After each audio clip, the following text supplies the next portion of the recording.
E aí, galera, eu sou o Yuri Tomazini. Bora para mais um episódio do Hipocratizando Discute. Oi, gente, eu sou o Caio Safransky e vamos falar um pouquinho sobre TEP? E para começar o nosso episódio hoje, bora apresentar o nosso convidado de hoje, Caio? Vamos, ele possui graduação aqui pela casa, ele é da turma 60, conclui especialização em medicina de família pela UFSC-PA em 2014, fez residência médica em clínica médica pelo Hospital de Coração aqui de Londrina também em 2017. E além dessa residência, ele fez a residência em pneumo aqui na UEL em 2019 e também atua lá no município de Cambé como médico do Serviço de Internação Domiciliar. E o nosso convidado de hoje é o Dr. Cláudio Rezende. Seja bem-vindo, doutor. Prazer, gente, estar aqui com vocês. Obrigado pelo convite, viu? Uma honra estar aqui com vocês. Que legal, gente. Vocês são de que turma da UEL? 74. Nossa, eu sou da 60. Isso aí, legal. Doutor, então, para falar aqui sobre TEP, conceituando um pouco, né, o tromboembolismo pulmonar é uma condição que aparece com certa frequência aqui pra gente, né? Tanto em atendimento terciário ou até mesmo em primário, acredito eu. Isso. Apesar de ser relativamente comum aqui no meio médico, ele não é conhecido totalmente pela população mais leiga. Você poderia explicar um pouquinho mais o que é o TEP e quão grave essa condição pode ser? Tá, vamos lá. O TEP, né, o tromboembolismo pulmonar, é quando um coágulo se forma em alguma parte do corpo e vai parar lá na artéria pulmonar. E daí esse coágulo de sangue mesmo, ele obstrui o fluxo de sangue na artéria pulmonar e faz com que o paciente entre em um choque. Isso é muito, muito grave, é sempre um quadro clínico bem florido e de uma gravidade extrema. A gente fala até que quando ocorre embolia pulmonar no paciente de UTI, isso acarreta uma alta taxa de mortalidade. A mortalidade chega em 80%. Por isso que é um quadro tão dramático, a gente fala. Embolia pulmonar. Então, ela é bem comum, acontece bastante tanto no ambiente intra-hospitalar quanto no ambiente extra-hospitalar, mas ela é bem mais comum no intra-hospitalar e precisa sempre ser lembrada quando a gente vai ter alguma hipótese diagnóstica, por que esse paciente está com falta de ar ou falta de fôlego, que é o nome do episódio de hoje, né?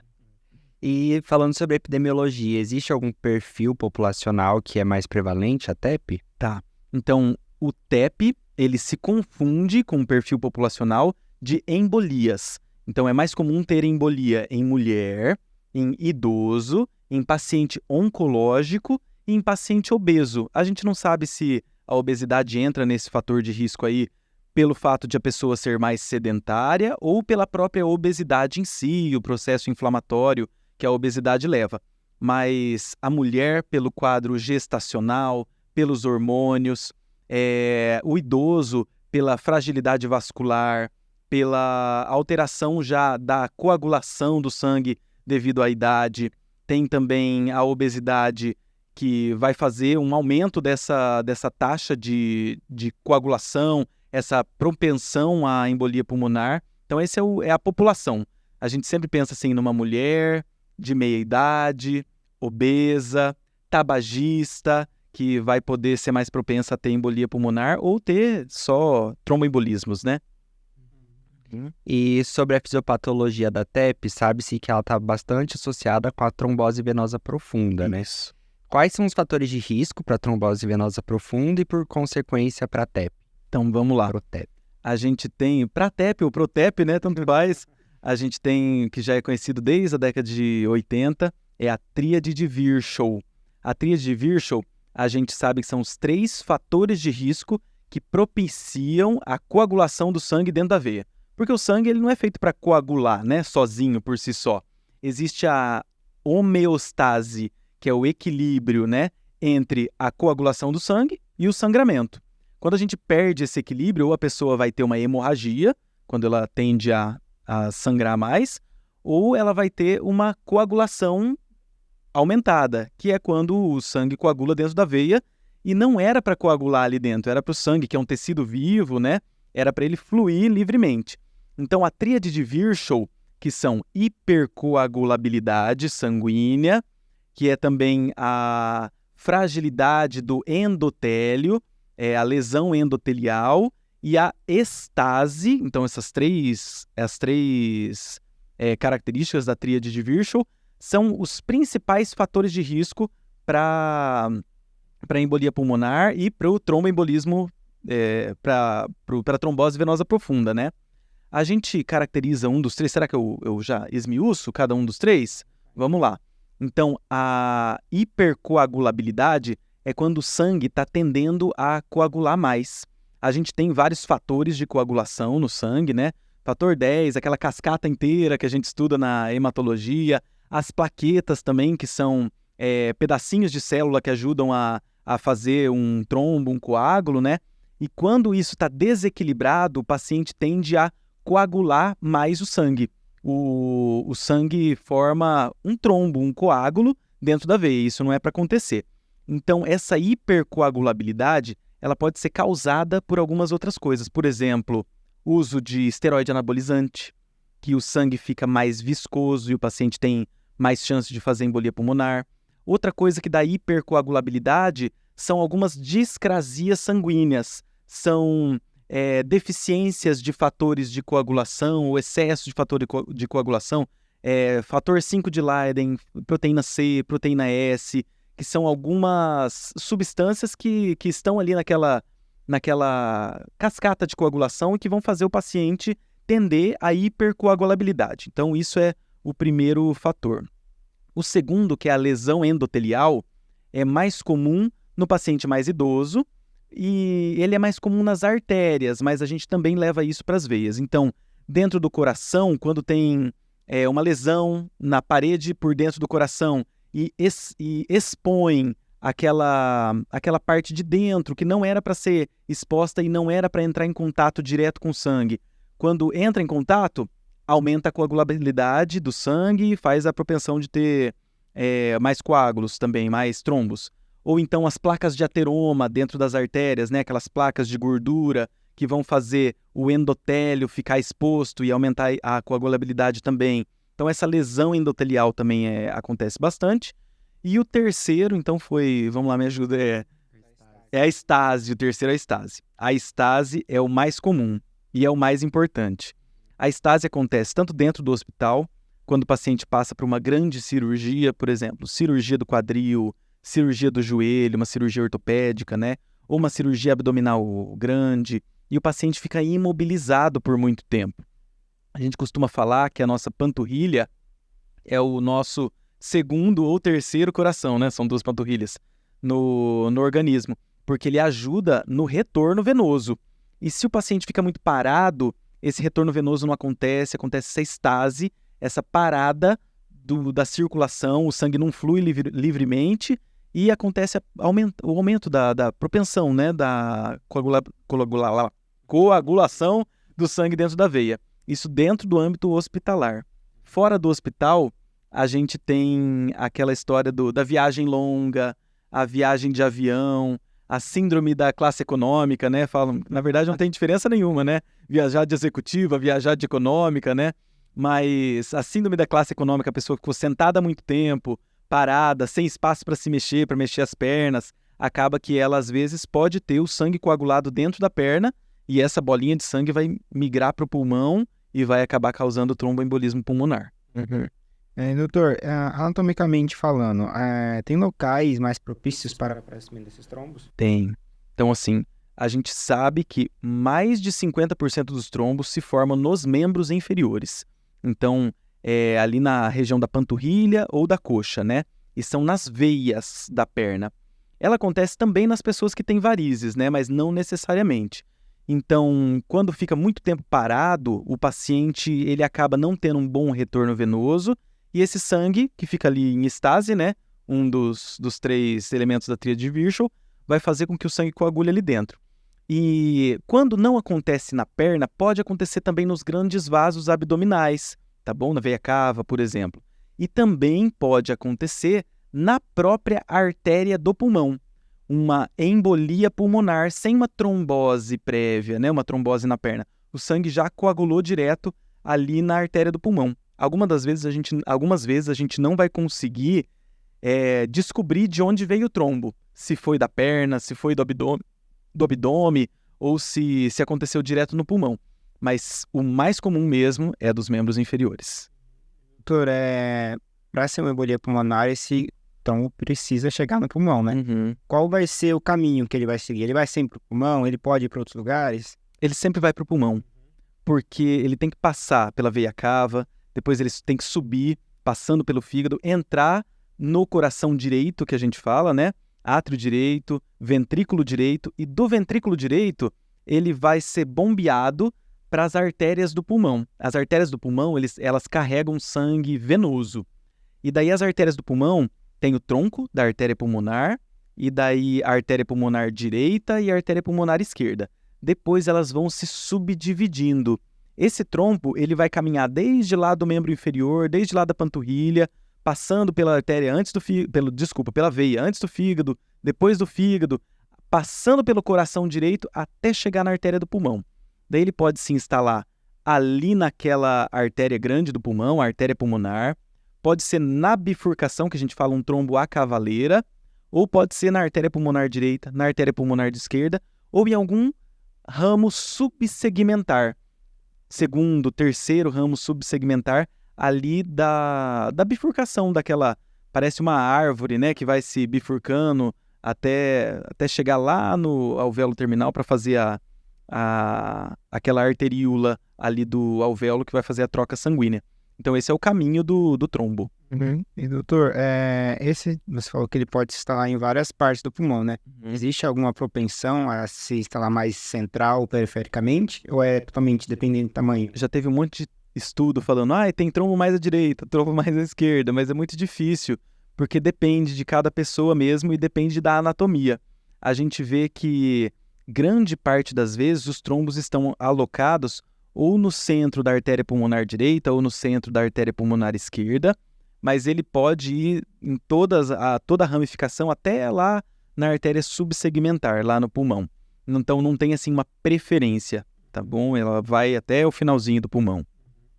Certo, e depois que a gente tem essa instalação do trombo no sistema circulatório, a gente vai ter, né, as manifestações. Quais são as principais consequências do TEP para o sistema respiratório e de que forma que ele interfere no funcionamento dos pulmões também? Isso é legal, ó. Então o pulmão, que é um órgão maravilhoso, né? A hora que a gente respira, coloca o ar para dentro, 20% do nosso ar é de oxigênio, 80% são de outros gases. Esse oxigênio, ele tem que passar para a corrente sanguínea, que se chama hematose. Quando o oxigênio dos pulmões passa para a corrente sanguínea, ele encontra ali as hemoglobinas, né, no sangue, nas hemácias. Esse sangue é recolhido pelas veias pulmonares e chega no coração à esquerda. E depois ele é bombeado para o resto do corpo.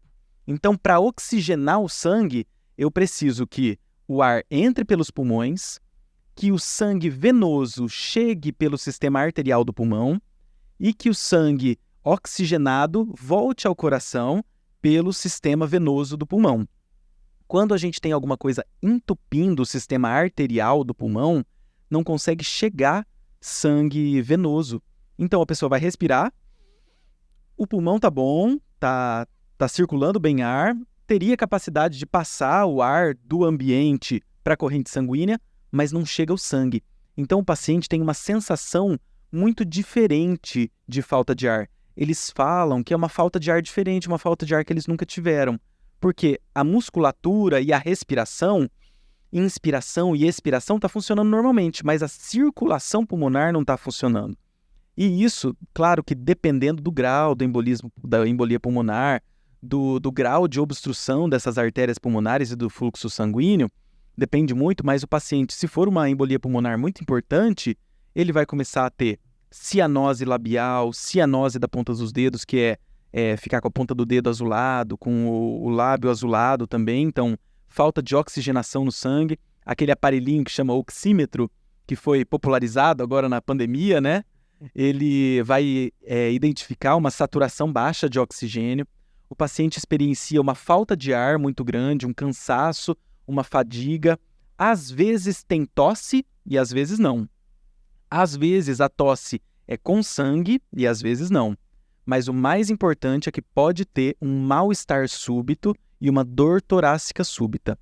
Então, assim, de alerta que fica para o paciente, né? Se ele fez uma cirurgia grande há alguns dias, ou teve uma viagem longa de ônibus, de avião que seja, e estava em casa e teve uma dor torácica súbita, com uma falta de ar súbita, com ou sem cianose, com ou sem tosse com sangue, precisa ir correndo para o pronto-socorro, porque esses são os principais sintomas.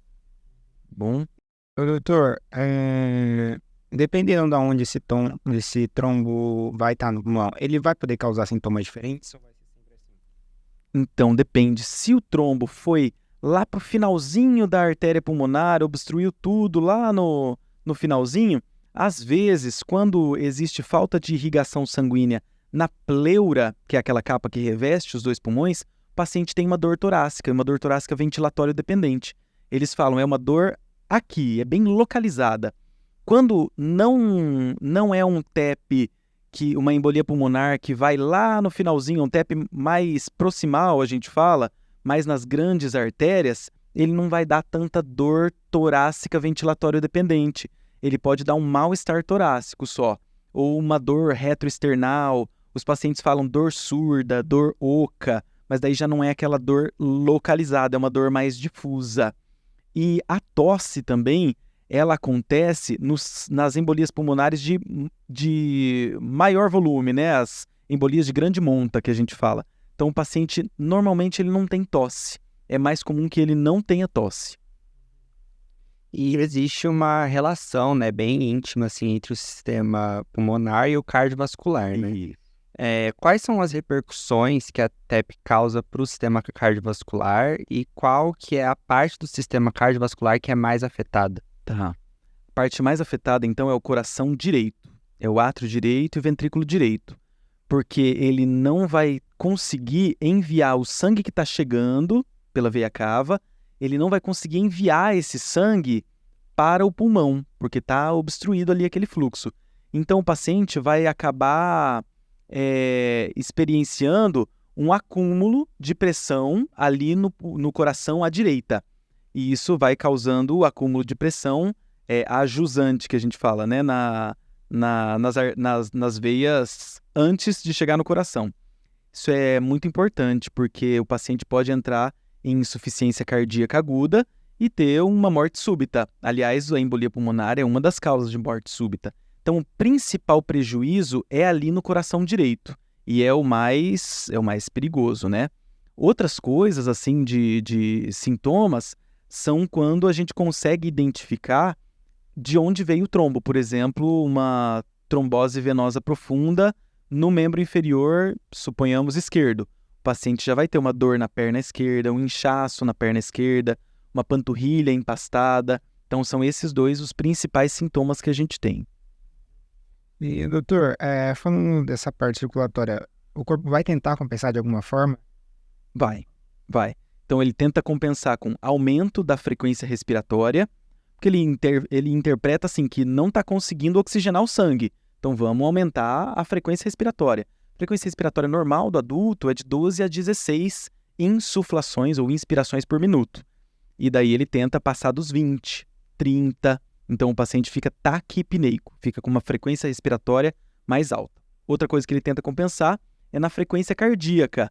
Então, às vezes, o organismo interpreta, não estamos conseguindo oxigenar o sangue, não está chegando sangue oxigenado nos órgãos vitais, no rim, no fígado, nas vísceras, no cérebro. Então, isso dá um aumento da frequência cardíaca também. Esses são os principais. E dependendo do paciente, que ele pode entrar em choque ou não, a queda da pressão arterial, uma pressão sistólica baixa, uma pressão diastólica também baixa. O óbito devido à TEP é a consequência principal de qual dos dois sistemas? Acho que do sistema respiratório e do sistema cardiovascular dos dois, viu? É um conjunto, porque eles são interligados, né?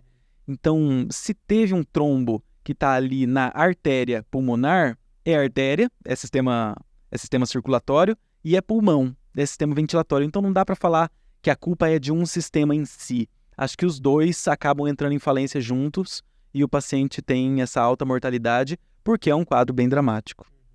Muito bom. E daí agora falando mais especificamente de sintomatologia, você já comentou alguns sinais, assim, né, de alerta que o paciente pode ter. Uhum. Quais são os principais sintomas específicos para TEP, assim, e quais são esses principais sinais, sintomas que a gente vai encontrar no paciente também? Tá. Então, a gente tem os principais sintomas da embolia pulmonar e os sintomas da trombose venosa profunda. Vamos começar com a trombose.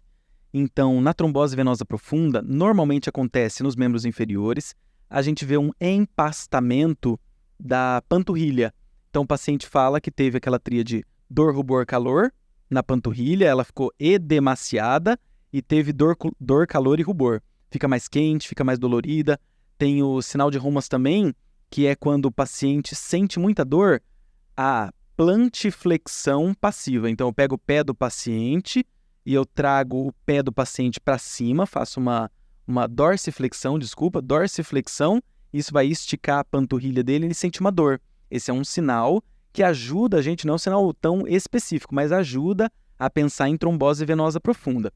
E o paciente, ele tem, mais que os sinais e sintomas, ele tem uma história clínica. Ele fez uma viagem, ele fez uma cirurgia, também temos que pensar nisso. E esse, então, foram os sinais e sintomas da trombose venosa profunda. Da embolia pulmonar, ele pode ter dor torácica, dispneia aguda, que é a falta de ar súbita, e ele pode ter também queda do nível de consciência, queda da saturação com cianose e labial e cianose periférica, e pode ter morte súbita, né? Esse aqui é o perigoso mesmo. Então, esses dois são os principais sinais e sintomas. Doutor, falando um pouco mais sobre sintomas graves. Um paciente chega nesse estado, o que eu preciso olhar, observar, que vai me indicar que é um caso grave de TEP? Então, o paciente em hipóxia, ele já indica que é um caso grave de embolia pulmonar. Uma coisa que a gente às vezes fica pensando é que, assim, quanto pior a imagem da angiotomografia, né, do exame que faz o diagnóstico ali, a suspeita de diagnóstico, quanto pior a imagem, pior o prognóstico, o quadro clínico do paciente. Na verdade, não é isso. Na verdade, se o paciente tem efeitos sistêmicos, a gente sabe que a embolia pulmonar é mais grave. Então, ela é mais grave quando a pressão sistólica do paciente está abaixo de 90, então uma sistólica menor que 90, e quando já tem uma queda da saturação, para baixo de 88. Esses são os sinais de gravidade e a gente tem que agir bem rápido, pensando às vezes até em dissolução desse trombo com medicação endovenosa. Essa queda na pressão estaria relacionado a um choque, né? Choque Cardiogênico. Isso. Quais são as causas desse choque? O que leva a esse choque? O que leva a esse choque é o sangue não está conseguindo chegar no coração. Então ele não consegue bombear para frente, porque o sangue está obstruído ali no leito das artérias pulmonares. Então o paciente fica como se ele estivesse sem volume para ele poder bombear o sangue para frente. Não chega sangue no coração esquerdo, porque o coração direito está entupido. Então, esse que é o X da questão, é o choque cardiogênico. O coração para de bombear o sangue para frente, fica com o sangue acumulado dentro do leito das artérias pulmonares. Doutor, indo para o diagnóstico agora, né? A gente falou bastante de sintomas aqui. Como que vai se dar esse diagnóstico? Vai ser por sintomatologia, bem clínica, ou a gente vai ter algum exame para ajudar a gente? Tá. O diagnóstico padrão ouro, o que vai confirmar com certeza, é aquela arteriografia. O paciente vai para a hemodinâmica, né, aquele setor do hospital, e faz uma injeção de contraste, e o contraste vai ver onde tem falha ali da artéria pulmonar. Mas a gente não usa isso no dia a dia. Então, os dois principais exames para o diagnóstico da embolia pulmonar hoje são a angiotomografia de tórax, que é quando você injeta o contraste no paciente e vê se esse contraste na tomografia de tórax, daí não precisa ir para a hemodinâmica, só no exame da tomografia mesmo. Se esse contraste conseguiu preencher por completo todo o leito da artéria do pulmão, se a artéria ficou bem desenhadinha no pulmão e não teve nenhuma falha de enchimento, daí é um exame normal, ou se teve alguma falha de enchimento, alguma sombra. Então teve na artéria pulmonar direita uma falha de enchimento grande. Então, provavelmente, ali naquela região de falha de enchimento é que se encontra o trombo. Esse é um dos exames que a gente mais usa para o diagnóstico de embolia pulmonar. Tem outro exame também, que é muito importante e muito polêmico, que ele foi desgastado agora nessa epidemia do Covid, que é o dedímero. O dedímero é um exame de sangue que ajuda também no diagnóstico da embolia pulmonar. Mas ele é um exame de sangue diferente. É um exame de sangue que tem alto valor preditivo negativo. Ou seja, quando o exame está negativo, o dedímero está para baixo de 500 ou para baixo do valor de referência daquele laboratório, quando o exame está negativo, ele exclui, com uma probabilidade de mais de 98%, a presença de embolia pulmonar. Então, quando o exame está positivo, ele não quer me dizer muita coisa. Mas quando o exame está negativo, daí a gente sabe que aquele paciente tem 98% de chance de não ter embolia pulmonar. Por que é muito importante falar isso? Porque a gente vê pacientes no dia a dia que eles estão tratando o dedímero alterado. Então chega no consultório falando assim, olha, faz 3 meses que eu estou colhendo o dedímero e ele está sempre alterado e eu estou tomando um anticoagulante para tratar o meu dedímero. E, na verdade, o exame não é feito para isso. O exame foi desenhado para que ele tivesse um valor preditivo negativo. É diferente, por exemplo, quando eu peço uma sorologia, vamos supor, sorologia de HIV para o paciente. Se vem positivo, ele tem contato com HIV, ele tem infecção pelo HIV. Se vem negativo, ele não tem infecção pelo HIV. É exatamente o oposto. Se o dedímero vem negativo, eu excluo embolia pulmonar. Se o dedímero vem positivo, essa informação para mim não é importante, porque o dedímero vem positivo em diversas doenças, em diversas condições clínicas. Por exemplo, cirurgias, pós-operatórios, o dedímero fica positivo. No infarto agudo do miocárdio, nos grandes traumas, nas infecções grandes, as grandes pneumonias, ou nas inflamações grandes, nas hepatites, o dedímero está positivo. O dedímero também fica positivo na gestante. Então, chegou uma gestante que está com queixa de falta de ar súbita, está com a perna com um inchaço e é mais de um lado, está com dor na panturrilha. Eu não vou pedir dedímero para a gestante, porque provavelmente esse dedímero vai vir positivo e ele não vai querer me dizer muita coisa, porque na gestante o dedímero já é alterado, porque a circulação placentária faz com que o dedímero seja maior que o valor de referência. Então, esses 2 exames, o exame de imagem angiotomografia de tórax e o exame de dedímero, são os 2 principais que ajudam a gente a nortear o diagnóstico. Isso para embolia pulmonar, né? Para trombose venosa profunda, o melhor diagnóstico que a gente usa assim no nosso dia a dia é o ultrassom Doppler dos membros inferiores, que vai conseguir examinar por ultrassom e o Doppler ver o fluxo, né? Ver se tem ou não alguma parte do sistema venoso dos membros inferiores que tem essa circulação prejudicada. Acho que são esses 3 principais exames. Ultrassom Doppler de membros inferiores, dedímero, que é um exame de sangue, e a angiotomografia de tórax. Acho que foi. E, doutor, o embolismo pode ser uma doença tanto aguda como crônica, né? Eu vou diagnosticar de formas diferentes ou são nesses mesmos moldes aí? A embolia pulmonar aguda, né, esse quadro mais dramático, o diagnóstico é feito em pronto-socorro com esses 3 exames que a gente comentou. A embolia crônica, a gente já sabe que o paciente teve trombose no passado e, às vezes, aquele trombo ele não conseguiu se dissolver, ele não foi dissolvido dentro do pulmão. E acaba que a artéria fica permanentemente obstruída, o leito fica ocluído. Isso a gente consegue ver em embolia pulmonar crônica com um exame que se chama cintilografia, ventilação, perfusão.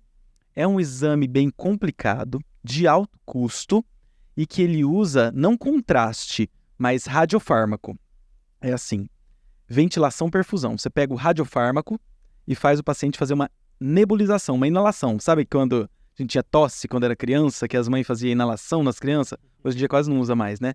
E faz uma inalação com radiofármaco, aquele radiofármaco ele desenha toda a árvore brônquica do paciente e a gente consegue lá obter uma imagem que vai ter toda essa árvore brônquica desenhada. Em um segundo tempo, a gente faz a perfusão, injeta endovenoso o radiofármaco e vê se todas as artérias pulmonares foram desenhadas bem certinho. Então a gente vai ter assim a ventilação e a perfusão. Se caso a ventilação está igualzinho à perfusão, tem uma baixa probabilidade de TEP crônico e agudo. E se tem algum pedacinho que está com ventilação, mas daí não chegou à perfusão, está só ventilação e não está perfundindo, a gente já fica pensando se aquele paciente não pode ter ali naquele pedacinho que ventilou e não perfundiu um TEP crônico ou agudo. Então a gente usa também para o diagnóstico esse exame que chama cintilografia ventilação-perfusão. Lembrando que ele não tem contraste. Pode fazer nos pacientes que têm doença renal crônica, por exemplo. Ele tem um radiofármaco. O paciente é que vai ficar radioativo e vai ficar fazendo xixi radioativo por alguns dias. E tratando de diagnóstico diferencial, a TEP ela é um diagnóstico de exclusão e se em alguma situação ela é tratada dessa maneira também, como exclusão? Sim. Existem alguns pacientes que estão tão graves na UTI que eu não consigo, por exemplo, tirar ele do leito da UTI para ir para fazer uma angiotomografia de tórax, por exemplo. E daí existe aquele paciente também que acabou de passar por uma cirurgia e não adianta eu coletar o dedímero dele que vai vir super alterado. Então vamos imaginar um paciente que está lá na UTI, grave, acabou de passar por uma grande cirurgia e ele está em ventilação mecânica, por exemplo, com altos parâmetros e não pode ser transportado até a angiotomografia de tórax. Esse paciente, se ele tiver uma piora ventilatória súbita, a gente vai ter que começar o tratamento dele sem ter uma certeza absoluta de que se instalou ali uma embolia pulmonar. Daí a gente vai precisar dos exames indiretos. Um ecocardiograma, que vai falar se a pressão da artéria pulmonar está alterada ou não, se a função do ventrículo direito e do ventrículo esquerdo estão alterados, ou então aquele exame do ultrassom Doppler de membros inferiores. Mas daí a confirmação diagnóstica a gente não vai ter. A gente vai ter só esses exames indiretos. Então é sempre importante lembrar que, às vezes, sim, o tromboembolismo pulmonar é um diagnóstico de exclusão.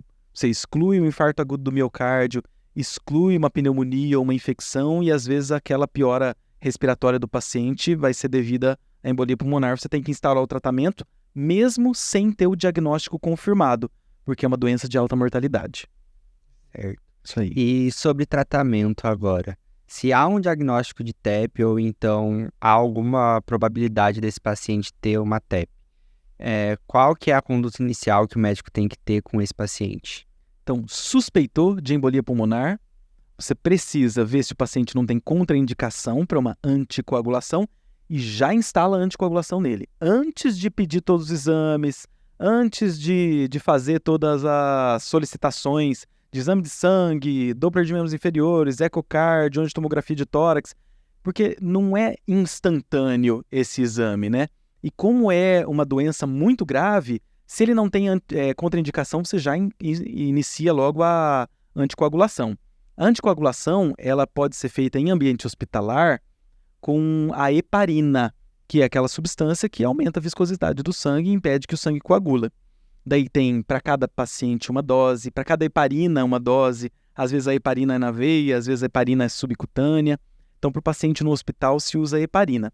E para o paciente fora do hospital, eu posso usar heparina subcutânea, em injeção, a enoxaparina, ou posso usar anticoagulantes orais também.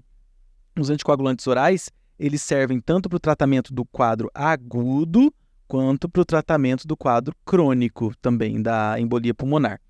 E é muito importante lembrar, aquele paciente que chegou no pronto-socorro e está bem grave, a gente tem que ver se não vai precisar fazer a trombólise.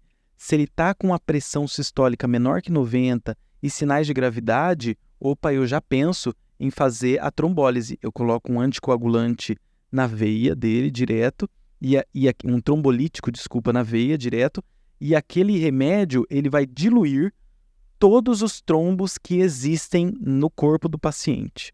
Então vamos supor que ele naquela manhã ele tinha tirado uma craquinha do nariz e tinha tido um sangramentozinho nasal pequeno e tinha ali um coágulozinho.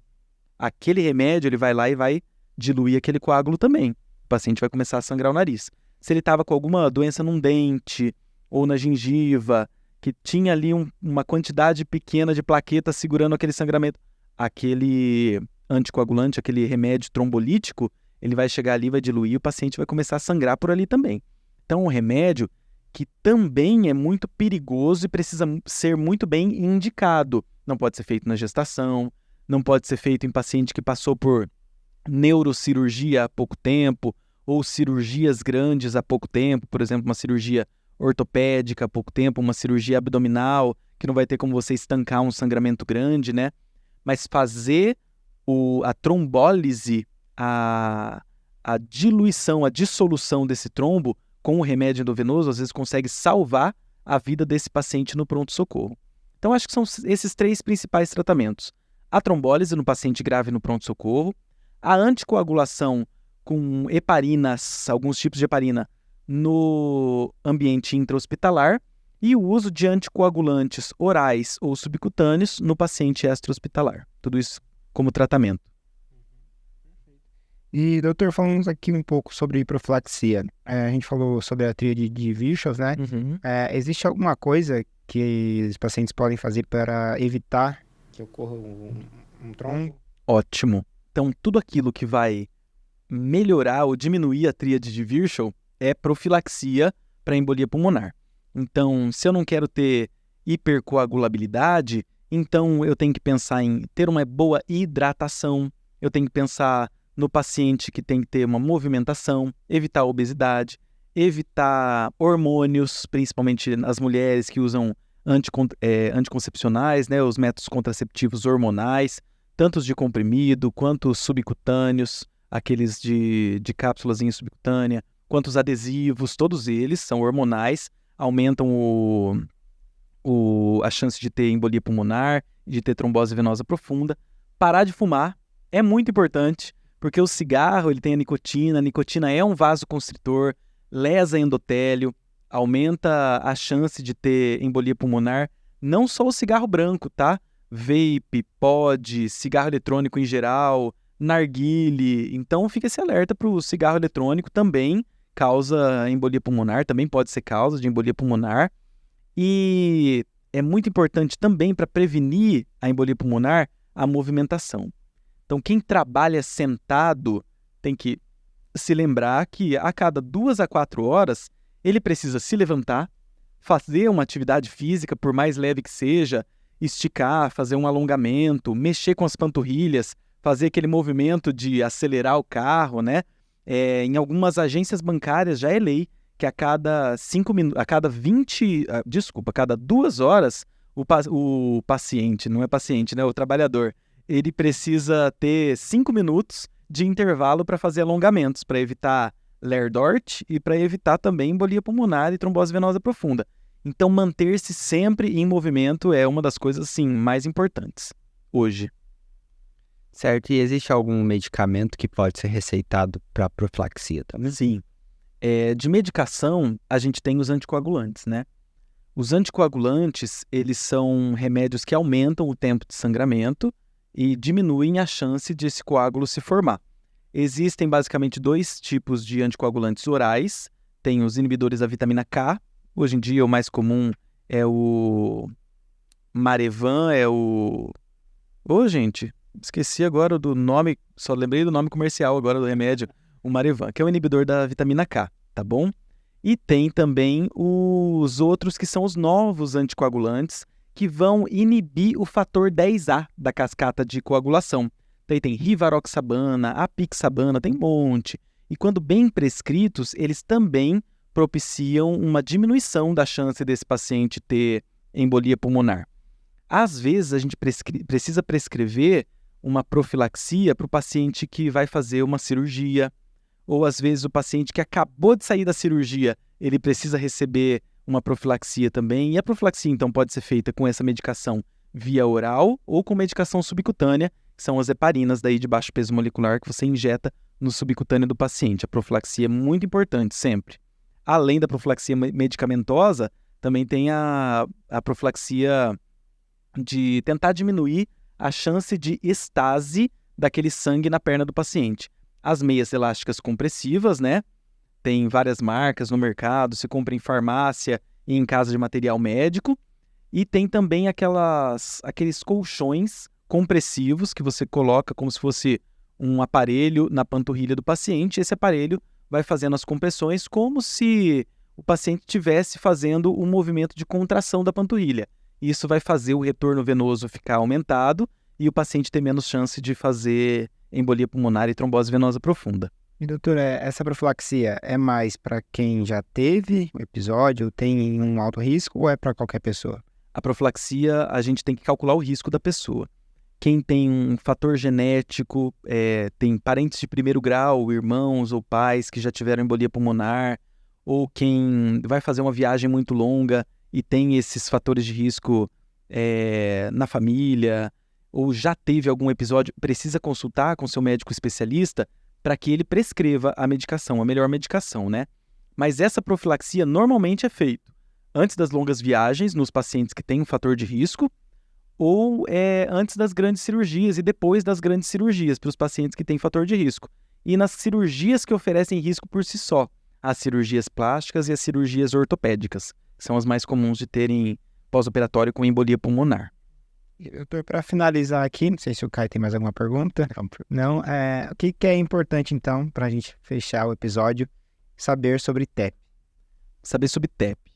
Muito importante a gente saber que é uma doença muito grave, com uma mortalidade muito alta, e no paciente que tem uma falta de ar aguda, a gente precisa pensar nesse diagnóstico. É um diagnóstico que vai competir com o infarto agudo do miocárdio, com as infecções pulmonares, mas quando a gente tem uma alta suspeição diagnóstica, a gente consegue fechar o diagnóstico mais rápido, mais fácil. Outro ponto muito importante é lembrar que o dedímero é um exame com um valor preditivo negativo muito alto e que se eu conseguir prevenir aqueles fatores de risco para embolia pulmonar e trombose venosa profunda da tríade de Virchow, eu consigo evitar essa doença que é tão grave e que causa uma mortalidade tão alta no paciente internado e no paciente fora do hospital também.